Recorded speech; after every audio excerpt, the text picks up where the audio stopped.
All right. Well, you guys, I am doing one last video in my house because I just found out that the mold report came back that there's a high level of elevated mold in my air. So I've been breathing it for days, not knowing it. I knew that there was mold, but I didn't know it was in my air, in my room, everywhere. I thought it was just confined to where the water damage was. So I'm out of here after this because I don't have an N95 mask here. So anyway, it wouldn't be good videos with that on. So I am moving, but in the meantime, I wanted to play something for you. I have so many videos I could do, like seriously, I could do like 20 this week, but this one in particular, I want to play for you before I dip out. By the way, tonight is my Vanderpump Rules recap. I'll drop that, you know, probably 1 in the morning or something East Coast time. So you guys have it as soon as you want it, really. So on Bravo.com, you'll find a lot of articles like this one where Louis Ruelas is saying he owns Venivia. That's his new job, his new company. Venivia doesn't seem to totally agree with that in terms of ownership, but that they have some sort of relationship with Louis Ruelas and Teresa Giudice is for sure. There's either a promotional relationship or something. I don't know. But Bravo is marketing this on their website that Louis Ruelas is like, owns this company. Let me show you another one. Here's another one where the whole family is getting in on the act of promoting Venivia as Louis Ruelas' new business. And it was why he was going to Switzerland and blah, blah, blah, yada, yada, yada. Anyway, I found this today. Well, first, let's just quickly mention that Venivia, which is the company that Louis Ruelas loves so much. We saw Teresa Giudice in their cars with him promoting it, et cetera, et cetera. It's going to change the world, blah, blah, blah. Well, they just got sued by Sasha Group, which was an ad agency that was doing some branding work for them, maybe some business plan work, maybe some ad agency media buying work, promotion. So Sasha Group is saying that Venivia owes them over $91,527 per their master agreement for services done in different SOWs where the work was collected by Venivia and they never paid. And although Venivia fired them, they still are owed for the months of work that they did. So I thought it was my job to call out that Venivia is already being sued by a company in the US for not paid bills. Although it would seem that perhaps Venivia wasn't satisfied with Sasha's work based on the fact that they fired them, or it could be that when they got the work, they felt they overpaid or something. There's always that, but definitely something questionable is happening with Venivia if they're having problems out of the gate like that in the US. And they're just starting out. You need to be so careful when you're beginning a venture where you're spending all this money on branding and doing all these stunts in LA with celebrities, but you know, you're already breaching contracts. Like, you know, there's a way to be very conscious in the way you enter contracts. So that's that. So I was sent this clip of Joe Gorga from 4 years ago. And it turns out he's talking about how Teresa Giudice, his older sister, used her 3 credit cards and maxed them out to help him start a landscaping business when he was really struggling because his parents didn't have money and his dad was a shoemaker, and, you know, so they had humble beginnings. And Teresa was starting to get some positive momentum financially in her life, and she was able to get these 3 credit cards, which it sounds like was a big deal in their family. And Joe says that his sister maxed out her 3 credit cards, $15,000 to start him in his business. Now, he doesn't go on to say whether he paid her back or whether she paid off the debt for him. So that's still out. But I have to say, for all the people being really mean to Teresa or hating on Teresa, this was a very nice thing she did for her brother, told by her brother, Joe Gorga.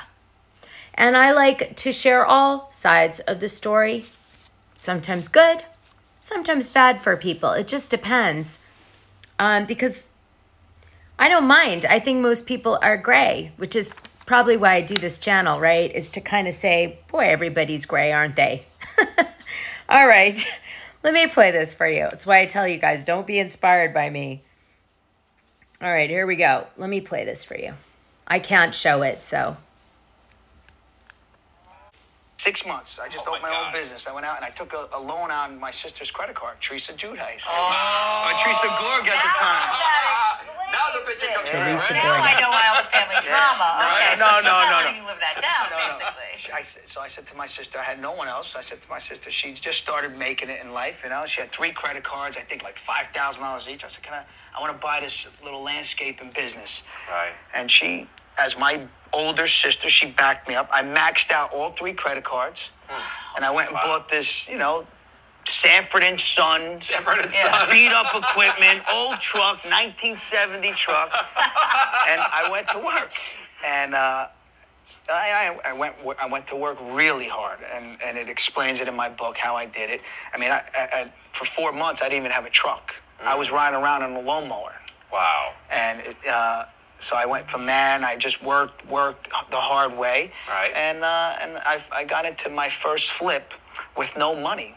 I negotiated the way to buy a house with no money. So that's what you talk about in your book. I talk about it in my book, yeah. Him and See, everybody thinks everybody you else. need money in real estate, but if you have a good deal, there's always a way to get around it, and you got to know how to negotiate. And most relationships are done of who you are. Right. It's not about money.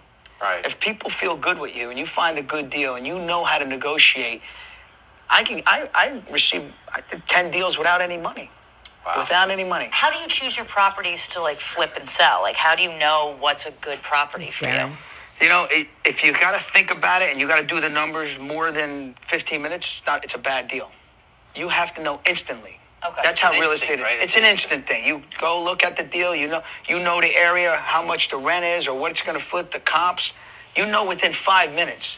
But if you have to sit there and work the numbers, it's not the deal for you. There's some I tea move on. coming. It's fine. I Still cherry playing. pick the deals. Right. There's millions of houses out there, but I do very few deals that make 100% profit. So how long have you been in your business then? How long has it 25 years. 25 years? Yeah. What do you- 25 So years. obviously that is Looking to work. do for Age 30 looks though, amazing. right? That's what I was thinking. We're Italian, right? Hey, you know, the Italian blood works, you know. He Sometimes started it when he was works. 10, his real So estate tell us business. about your wife, Melissa, then. How is she doing? Oh, she's great, man. You know, listen, even in the book, we went through some hard times, Melissa. I Right. married, when I met my wife, I knew she was the one. I mean, I fell in love with her instantly. Instantly, right? Instantly. I mean, she was... No numbers, no I was nothing, going to say, right? just Nothing. 15 No, minutes no, or less. no It numbers, took no nothing. It took seconds to know that she was going to be my She was the wife. one. And, I mean, the real estate's hard. You're up, you're down. correct. You know, market changes.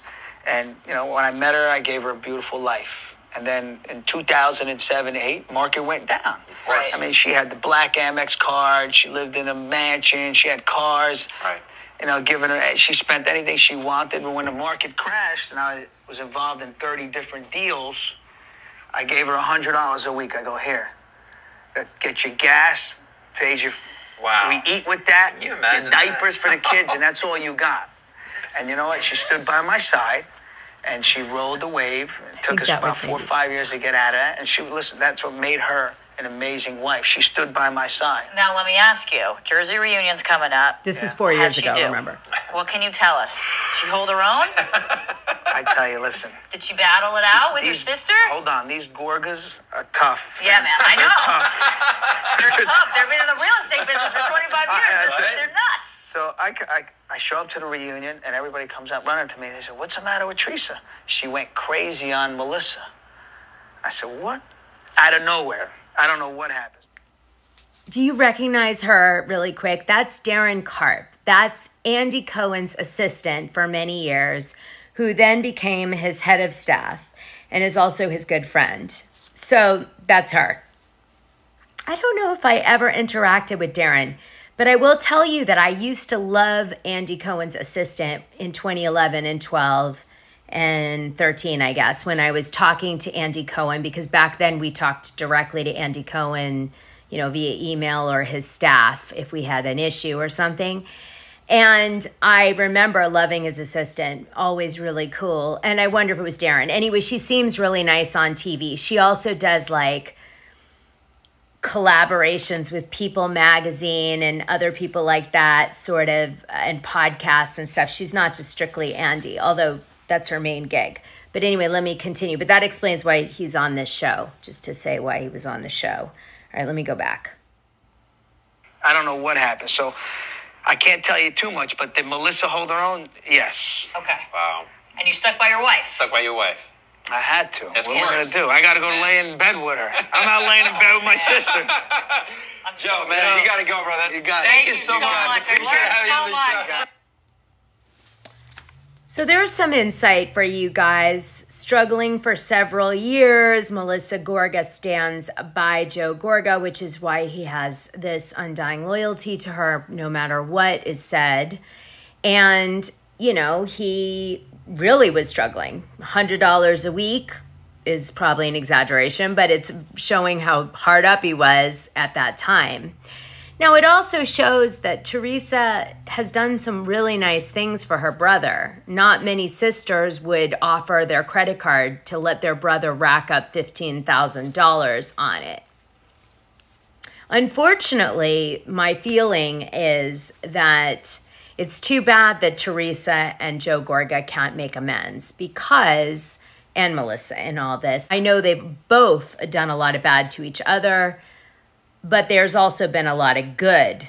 And that's what I was trying to show with this piece. It was that Joe Gorga loves his sister and loves his wife, and Teresa loves her brother and doesn't love Melissa, but she loved him enough to take a huge risk on him when he was very young. So maybe someday there might be a path forward for them.